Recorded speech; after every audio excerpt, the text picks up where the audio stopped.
लीजिए, बोर्ड परीक्षा में विलोपन विधि के बहुत सवाल आते हैं, तो बोर्ड परीक्षा के लिए महत्वपूर्ण प्रश्न है 2026 के लिए हम पढ़ रहे हैं प्रश्न नंबर 2 विलोपन विधि के सवाल। एक सवाल हमने भी पढ़ा है थोड़ी देर पहले। अब प्रश्न नंबर 2 पढ़ रहे हैं, निम्न समीकरणों को विलोपन विधि से हल कीजिए। समीकरण है 3x धन 4y बराबर 10 और 2x माइनस 2y बराबर 2। यह प्रश्न मध्य प्रदेश में जो एमपी बोर्ड में 2021 और 2024 की वार्षिक परीक्षा में आ चुका है और ये 2026 के लिए बहुत ही महत्वपूर्ण है। चलिए देखते हैं, इस प्रश्न को हल करते हैं। तो हम हल करने के लिए यहीं से लिख देते हैं हल, और हल हमको यहाँ लिख देना है। और पहला वाला समीकरण इसे दे देते हैं समीकरण नंबर 1, और दूसरा समीकरण है 2x माइनस 2y बराबर 2, इसे हम दे देंगे समीकरण नंबर 2। चलिए हल करते हैं। देखिए बेटा, विलोपन विधि का सवाल है। प्रश्न 1 है, प्रश्न दूसरा है 3x धन 4y बराबर 10 समीकरण नंबर 1, और 2x माइनस 2y बराबर 2 समीकरण नंबर 2। चलो इसको सर्वप्रथम क्या करेंगे, विलोपन विधि से हल करना है। तो x और y दो चर हैं, तो या तो x को आप विलोपित करेंगे या फिर हम y को विलोपित करके बनाएंगे। तो हम यहाँ पर y को विलोपित कर लेते हैं। तो हम यहाँ लिख देंगे y को विलोपित करने पर, y को विलोपित करने पर अब हमें y को विलोपित करना है, तो y वाले चर पे ध्यान देना है। तो समीकरण 1 में y वाला चर जो है 4y है, जबकि समीकरण 2 में y का पद है 2y। तो हम थोड़ा उल्टा गुणा करते हैं, मतलब समीकरण 1 में 4y है तो हम उसका 4 का गुणा समीकरण 2 में करेंगे, और समीकरण 2 में 2y है तो हम समीकरण 2 का गुणा समीकरण 1 में करेंगे। चलो लिख कर समझते हैं। समीकरण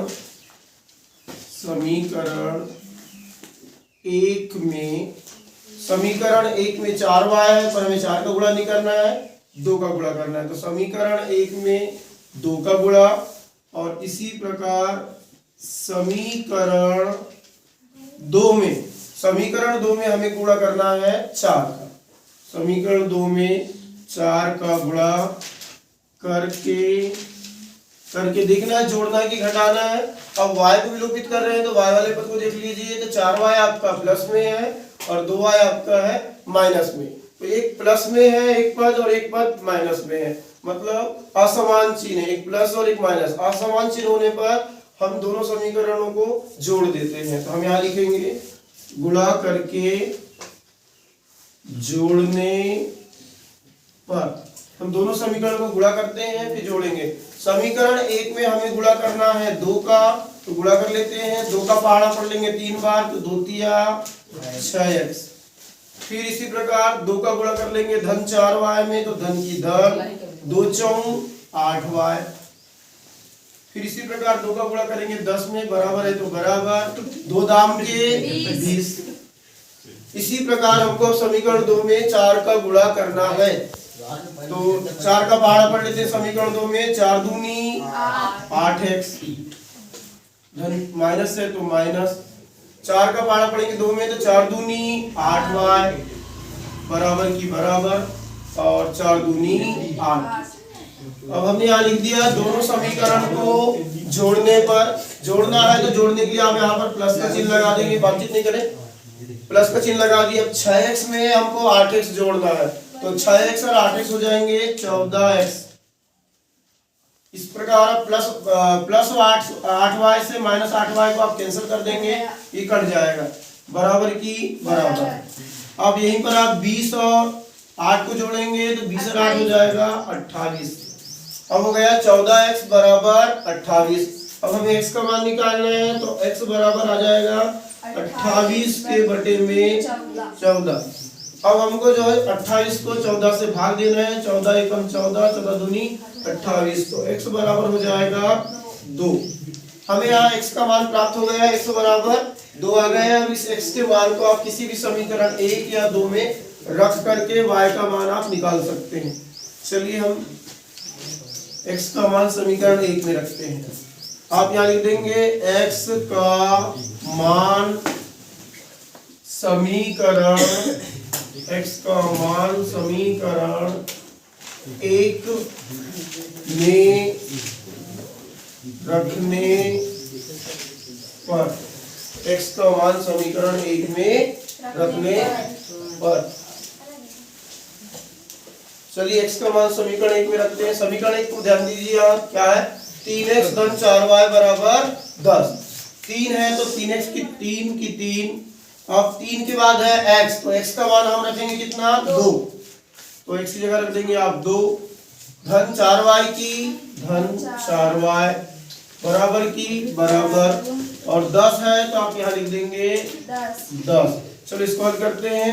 3 कोष्टक में है 2, गुणा कर देंगे, 3 दूनी 6, धन की धन 6 धन 4y बराबर 10।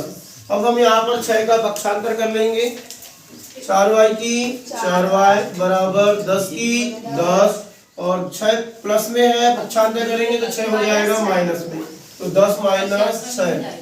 अब हो जाएगा 4y बराबर 10 में 6 घटाना है, 10 में 6 घटाएंगे तो आ जाएगा 4, 4y बराबर 4, तो y का मान निकालना है तो y बराबर 4 के बटे में आ जाएगा 4। आपको 4 को 4 से भाग देना है, तो 4 से 4 को भाग करेंगे तो एक बार जाएगा, 4 का 4, तो हमें यहाँ मिल जाता है y बराबर 1। अब हम यहाँ उत्तर लिख देंगे, अतः अभिष्ट मान,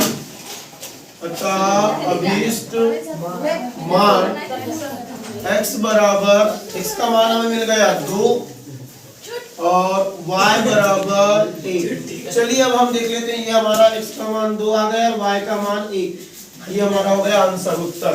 ये 4 अंकों में बोर्ड परीक्षा में पूछा जाता है कक्षा 10वीं में। थोड़ा सा अंकों की जांच कर लेते हैं, हमारे उत्तर बिल्कुल सही है या गलत है। तो x का मान 2 आया है, y का मान आया है 1। अब किसी भी समीकरण में आप इसे रख सकते हैं। देखिए आप 3x धन 4y बराबर 10, 3 की 3, x का मान कितना लाए हैं 2, यदि आप x की जगह 2 रख देंगे तो ये हो जाएगा 3 दूनी 6, और y का मान आया है 1, यदि आप y की जगह 1 रख देंगे तो ये हो जाएगा 4 का 4, और 3 दूनी 6, 6 और 4 कितने होंगे 10, बिल्कुल सही है। यदि आप इसे समीकरण 2 में भी रखेंगे, x का मान यहाँ 2 रखेंगे तो 2 दूनी 4, y का मान 1 रखेंगे तो 2 का 2, तो 2 दूनी 4 और 2 का 2, 4 में 2 घटाएंगे कितना मिलेगा हमें 2। तो बिल्कुल ये प्रश्न हमारा जो आंसर है बिल्कुल सही है। Thank you for watching.